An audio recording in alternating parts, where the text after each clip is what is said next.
My name is Kevin Spigel, and I'm a professor of geoscience up at Unity College. And before I get too far down the road, I want to acknowledge my collaborators, Jim Killarney, Kathleen Dunkel, and Janice Balda. We're all the co-PIs on this project, and we have three undergraduate research associates, Eric Hoffman and Sierra Hopkins, who are over here in the audience, and Jessica Ullman as well. And so this project started last fall when Jim and I were discussing my passion for drones and his passion for water quality. And after many conversations, things evolved into the project, which was successfully funded, which I'll talk to you about this afternoon. So, in preparing for this presentation, Susan asked me to give you a little bit of background information on the use of drones and also my personal interest in them as well. And so, technically speaking, they're referred to as unmanned aerial systems, but we all know them more generically with the term drone. And the Federal Aviation Administration calls them systems simply because they're referencing the entire platform, not only what's flying over top, but also the controller and any secondary software that you use in your work. And so for those drones that are available to the public, so you and I, they need to come in at weighing under 55 pounds, and they have to stay below 400 feet above ground level. And you have to keep them under 100 miles an hour, which isn't an issue for any of the drones that we have in our squadron. They max out at about 37 miles an hour.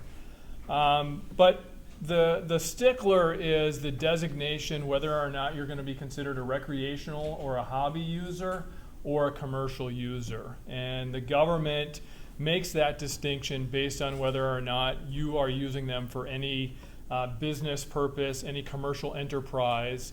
And because of my affiliation with Unity College, I have to follow the guidelines set forth for commercial use. And so if you're just a recreational user, you can go buy a drone. You're supposed to pay $5 to register it, but you can go fly and do whatever you want. And you may not even be aware of all of the regulations that exist. But if you're a commercial user, you better navigate through the FAA website and pay attention to the rules. And so the FAA website's a couple of screenshots here, especially the drone zone on the left, will really help you navigate those rules.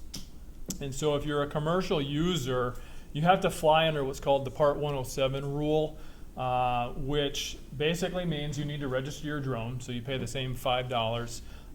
But you also have to pass the General Aeronautical Knowledge Test. And so you do that in order to receive your remote pilot certification. And so last summer actually, I sat for that exam down at the Augusta airport.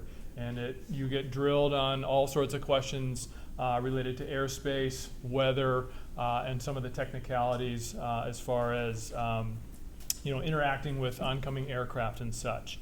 And you also need to play by all of the rules. So all the FAA guidelines, specifically airspace and what's called visual line of sight. So I have to keep the drone in my eyesight pathway at all times. So some of you may recognize some of these stories, and that drones sometimes get a bad rap because they are being flown where they shouldn't be, right? So around airports. So a couple of screenshots here just from some news stories around New York City and in London. And then also they're becoming more popular over major sporting events. So this year's Super Bowl, there were drones spotted overhead. And an instance, you can see this little white dot right there is a drone. Oh, the cursor doesn't show up. The little white dot in that image on the right is actually a drone being flown over Fenway Park. That little dot right there is the drone. And then actually last week a colleague pointed this out. There was a group in London that threatened to use drones to protest an expansion at Heathrow's airport, and so they were going to send drones up and interfere with obviously the incoming and outgoing air traffic. What usually doesn't make the news is all the good uses of drones. And so there's a number of applications across the sciences, and then search and rescue is becoming quite popular. A lot of law enforcement are using them to help reconstruct accident scenes. A lot of use in wind turbine development and also power line inspections, construction development. Huge surge in use in agricultural settings. And then there's also a journal dedicated to nothing but drones. And so my interest in drones goes back about 3 years when I petitioned the college to buy our first drone. And unfortunately, that fell at a time when the federal government was changing their regulations. And because of that timing, we were thrust into the commercial use category, which delayed my ability to use drones. But after a couple of years, I was able to get through all of the red tape, get the final approval to sit for my exam.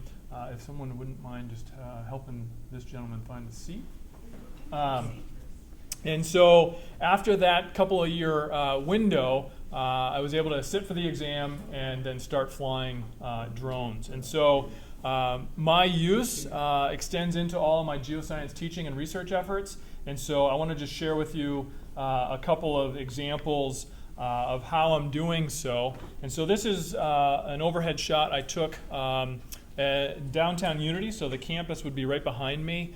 And this is looking down at Sandy Stream after one of our winter thaw events. And here is a video showing you that flood event, and you can actually make out some ice blocks on the shoreline here. You can make out high water marks up in the trees here, and you get a better visual perspective of the flooding that impacted downtown Unity. And so this also is very, very useful for showing various river landforms, like you see right here, this meander bend, which will be woven into some of my classes down the road.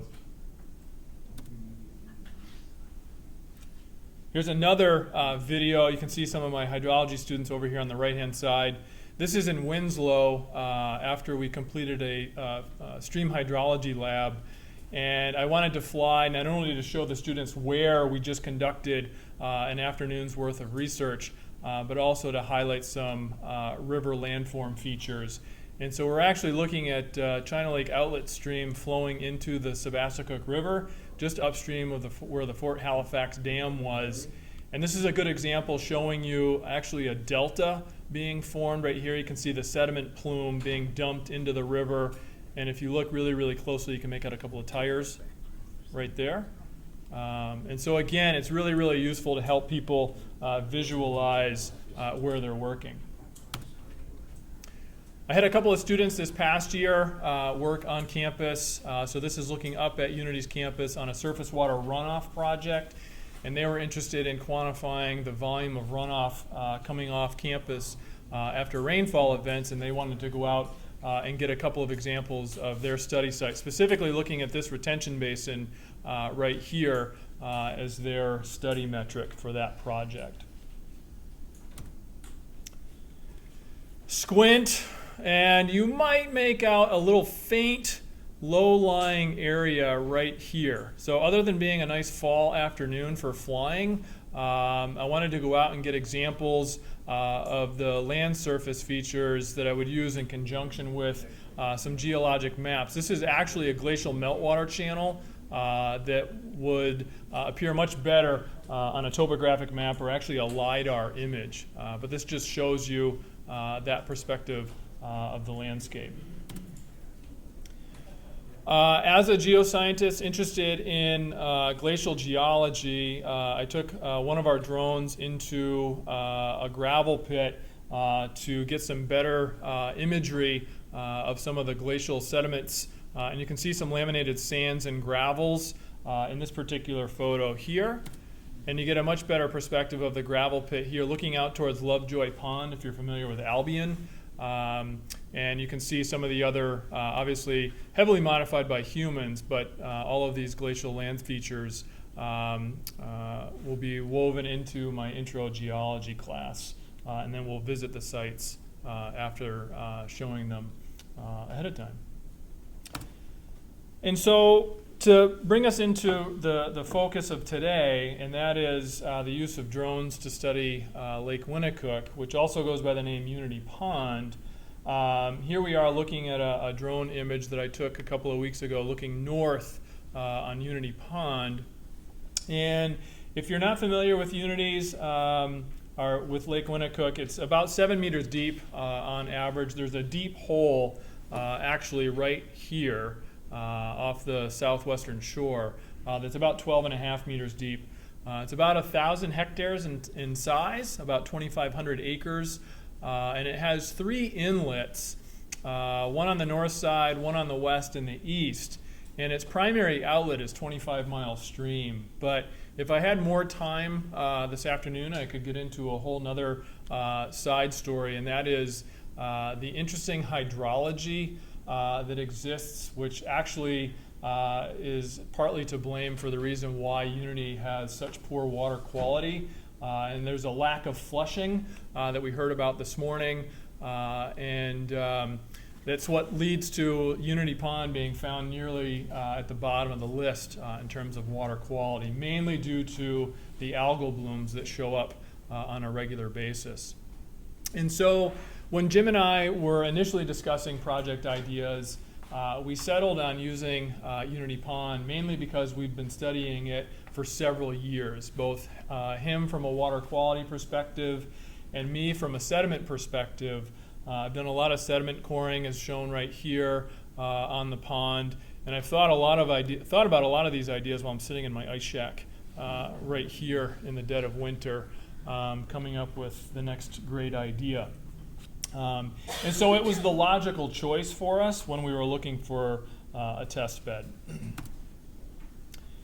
And so our project really boils down to one primary objective, and that is to use remote sensing imagery collected with a drone in conjunction with real-time water quality sampling to develop a better method for studying water quality. And I intentionally chose the Google Earth image on the right-hand side to highlight the extent of algae blooms that appear on this pond. So this is from 2011. And I also included our fearless field techs here, Eric and Sierra, at work in the boat trying to collect some water quality information. But our project really has 4 steps. And I'll explain each of those steps, but I want to give you a little bit of background information about what remote sensing is in case you aren't familiar with the technique. And so when you think about remote sensing, I've underlined the term remote, so that should immediately trigger a couple of things in your mind. And sensing, of course, we all have 5 senses. And if you consider the sense of touch and taste in the context of water quality analysis, in the fact that you need to physically go out and touch or taste your subject, I think we can remove them from consideration for this sort of work. And so if you think about the senses of smell and hearing, if you want to try and go and sniff the water or listen to the water, I invite you to do that as well, but let me know what you discover.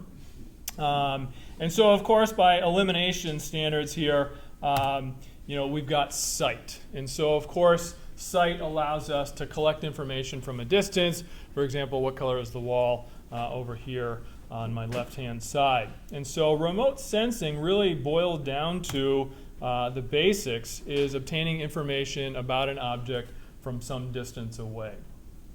And in the context of our work, it's essentially represented by this sketch on the right-hand side in the fact that the sun is always emitting electromagnetic radiation, and that radiation is being received in some way, shape, or form on the surface of the Earth, and then there are various sensors that exist that allow us to collect and process that information. And so that's where the drone comes into the conversation in our work.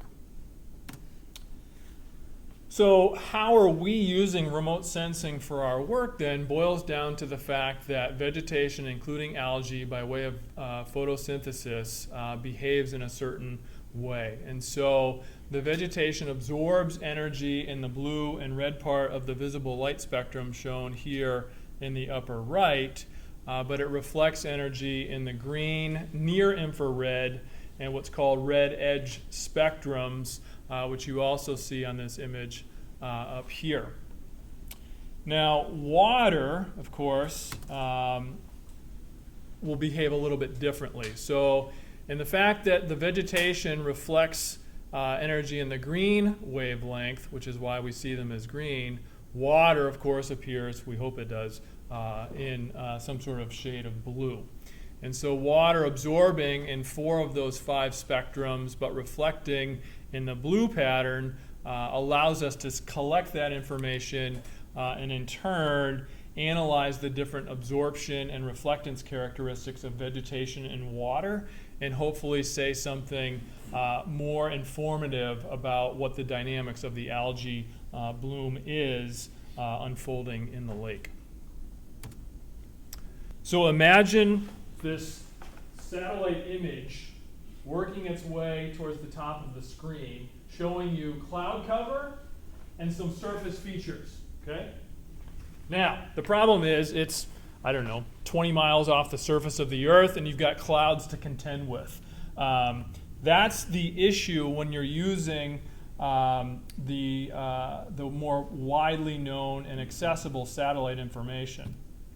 But for us, okay, we have incredibly high resolution spatial information available to us. And so what you didn't see on that Landsat URL was the fact that you can make out very subtle differences about Earth's surface characteristics. And so as an example of that, visualize this pixelated image in the background representing that Landsat image, okay?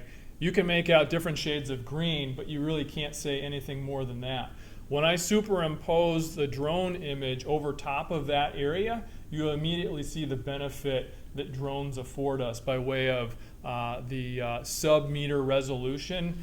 In some instances, we're able to see things at 4 centimeters per pixel is the resolution. So you can actually make out tiny little plants, individual plants growing on the surface. And so as another example of that, this is from a different satellite, you can make out this portion of our campus, but I think you all would agree that it's somewhat fuzzy.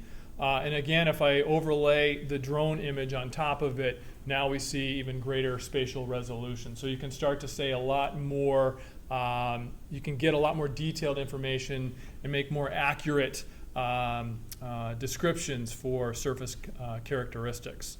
The other thing to consider is that drones allow us to get near real-time information. We can go fly the drone, bring the drone back to shore, and download the images and immediately start working with them. If you're relying on Landsat satellite images and you're working in some location of the Earth, it might take you several weeks before that satellite is overhead again, before you would have access to another image, or before the imagery is released for you to actually begin to process. And of course, traditional water quality sampling can be both time and cost intensive, right? You have to go out, get in your boat, which isn't always a bad thing, but then head to your field site, collect the sample, bring it back to the lab, and either analyze it yourself or send it out to a lab and then wait for those results. And so we are arguing that drones might be the better tool. And so that's what we fly. This is DJI is the drone manufacturer. So it's a DJI Matrix 200. It has 4 rotors, and it's outfitted with a camera right here. This is what's called a Mica Sense Red Edge M multispectral sensor, and it has blue, green, red, near infrared, and then red edge filters. And if you look at this little screenshot here, you can see the 5 different lenses. So every time the drone snaps a picture, it's actually 5 images. And so the first of those 4 steps I mentioned involves me, and that's the drone flight. So we're flying 2 to 3 times a week from May through October. Obviously, it's weather dependent. It's been a pretty wet spring so far, as we all know. And each flight takes about 5 minutes to complete. We're flying at an altitude of 60 meters. And I set up grids, and each grid is 4 hectares in size.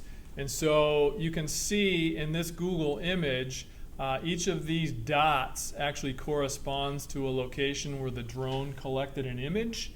And if you squint down here, you might see these little red patterns. This is the grid that I set up. The whole thing's controlled through my iPhone. So I draw on the satellite map where I want the drone to go, and the GPS tells it exactly how it needs to break that grid into a sampling scheme, and then it will go fly. It's as easy as me just swiping my finger on the screen. You can see that I'm hard at work right here. And then I watch the drone go out. It takes off and lands right back in the same spot.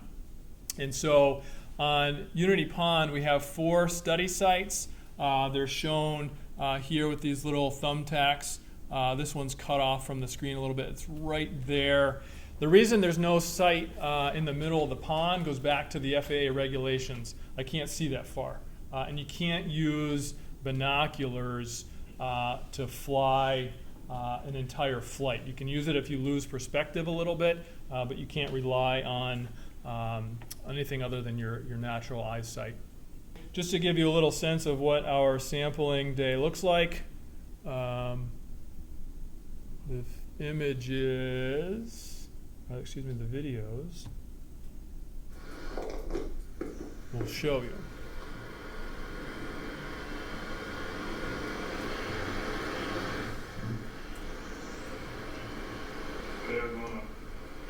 So I'm just uploading the program to the drone.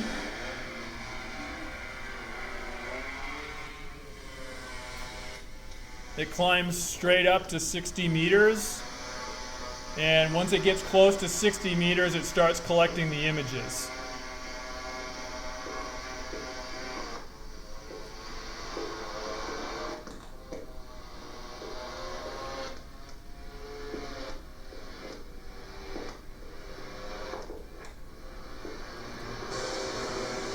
And landing is all automatic too. Comes right back to the exact same spot. If I need to adjust, I can with the controller. You can see the dandelion fluff. Could be black flies. Was earlier in the season. And then we go on to our next site. How long was it up? Pardon? How long was it? It's about 5 minutes. Yeah. Do you control speed, or is that automatic? The speed is automatically controlled through the drone, the app, the flight app that I use. So you get good resolution even at that speed? Yeah, so I can make adjustments. If I want a certain resolution, I can set that, or if I want a certain altitude, I set that, and it will automatically adjust for the resolution. Yep. And so when we get back to actually when Eric and Sierra get back to the lab, they download the imagery. And this is just showing you those 5 bands that we collected. And you can see that certain features appear better than others depending on which filter you have. And so the second step is being led by Jim, and this is the water quality piece. So the sampling occurs each fly day. So this, Eric and Sierra will go out usually right before a flight and do all of their water quality work at that central node in those grids where I had that star. And they're collecting samples typically at the surface, mid-depth, and down at the hypolimnion near the bottom. And their testing includes temperature, pH, transparency, which we've heard a lot about today already, dissolved oxygen, nitrate and phosphate, as well as chlorophyll. And so we have a lot of probes that'll go out in the boat, and there's also water samples that are collected and then brought back to the lab and processed after the flight. And so the idea is that at the end of all of this, there'll be some analysis comparing our water quality indicators together with the drone imagery to say a little bit more about the spatial and temporal dynamics of the algae blooms. So the third step is the image processing, which is being spearheaded by Kathleen. And a lot of this work begins with making radiometric corrections to account for atmospheric scattering. So as that electromagnetic radiation comes in, anything in the atmosphere will essentially redirect that radiation. We need to do some calibrations to convert radiance values to true reflectance values. And then the last thing that happens is that all of those individual images are essentially turned into what we call a stacked image, and then they're processed from that point forward. And so that processing takes place using a number of pieces of computer software, including Python and Anaconda, which are referring to the coding language and the data management perspective, respectively. And then the free statistical package known as R is where the stats will take place. And so through the regression modeling and correlations, we hope to be able to make some predictions where we might be able to compare predicted values versus what we actually observe in the field to be able to say more about the algae characteristics. And this is actually a photo I took a few years ago on Unity Pond, and you can, of course, see the green algae on the surface. And so our end game is hopefully to be able to generate a couple of indices that will be useful in better understanding these algae blooms that happen nearly every year on Unity Pond.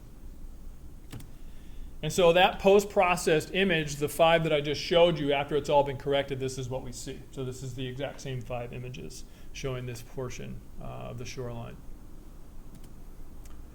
The fourth and final step is being spearheaded by Janus, and this involves economic development. So the original grant proposal had a section devoted specifically to this. And so Janice, in some of her work, has identified Waldo County, where Unity is, as having an active citizenry base and showing signs of strong third sector organizations and new and emerging businesses. And out of that work, Janice has identified the need to create additional enterprises that can effectively and efficiently work in this remote area. We don't have high populations. Our infrastructure is substandard in some instances, and so there's a need for this sort of work. And our project supports what the Eastern Maine Development Corporation calls a discovery-driven economy. And that involves using existing assets within our region to foster new business innovation and information technologies, as well as the skill sets associated with them, and also the advancement of agriculture and food quality and production over the long term. And the organizations that you see listed below here are helping to improve the quality of life, specifically, in some regard, water quality for all of the state's residents. Because we all know lake water quality is a statewide issue regardless of community size. And so the progress to date, last count was 14, right? Sierra, Eric, 14? Yeah. So we completed 14 fly days and sampling days. The water quality analysis is underway. And the image processing, we've received a few curveballs, but we're troubleshooting them. And the economic planning is underway as well. And so what I'd like to do is show you this video that Eric put together and then answer some questions.